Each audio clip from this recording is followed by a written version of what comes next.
নমস্কার বন্ধুরা, মিঠাই and Mou lifestyle থেকে আমি মৌ তোমাদের সঙ্গে আছি। আমি আজকে তোমাদের সাথে দেখো একটা কাটিং শেয়ার করতে এসেছি। সেটা হচ্ছে একসাট মেক্সি কাটিং। তো দেখো আমি তার জন্য কি করে নিয়েছি। আমি এখানে 3.5 গজ পরিমাণ কাপড় নিয়েছি। এটা 4 ভাঁজে ভাঁজ করে নিয়েছি। 1 ভাঁজ, 2 ভাঁজ, 3 ভাঁজ, 4 ভাঁজ। 4 ভাঁজে ভাঁজ করে নিয়েছি। এই গলা থেকে কাঁধ পর্যন্ত বা পুট লাইনটা নিয়েছি 7.5। এই যে 7.5 নিয়েছি। এখানে সেলাইয়ের জন্য 1/2 ইঞ্চি ছেড়ে দিয়ে আমি এখানে ডাউন করে নিয়েছি। আর বগল সাইডটাতে আমি 7.5 ইঞ্চিতে যে মার্জিন করে নিয়েছি, এখান থেকে 1/2 ইঞ্চিতে আমি কাটিং করে নিয়েছি। আর 1/2 ইঞ্চি হচ্ছে সামনের সাইডে আমি তালপাট কাটিং করেছি। যেহেতু একসাট মেক্সি অনেকটা কামিজের মতনই হয়। আর এখানে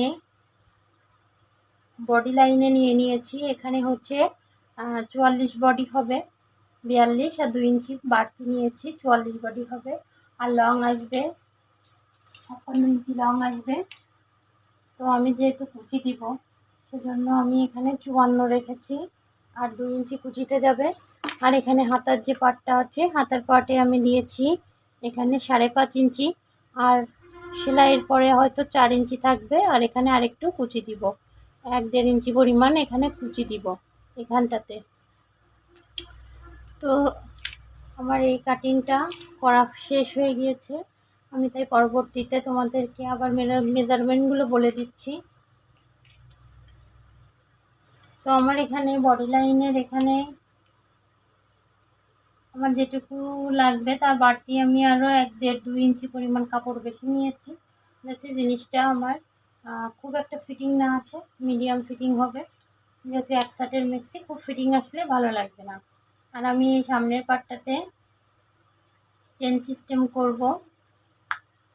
আর এখানে যে গলার পটিগুলো আছে, এগুলো যে আমার এই যে কাপড় আছে, এই কাপড় থেকে আমার এই গলার পটিগুলো আমি কেটে ফেলতে পারবো।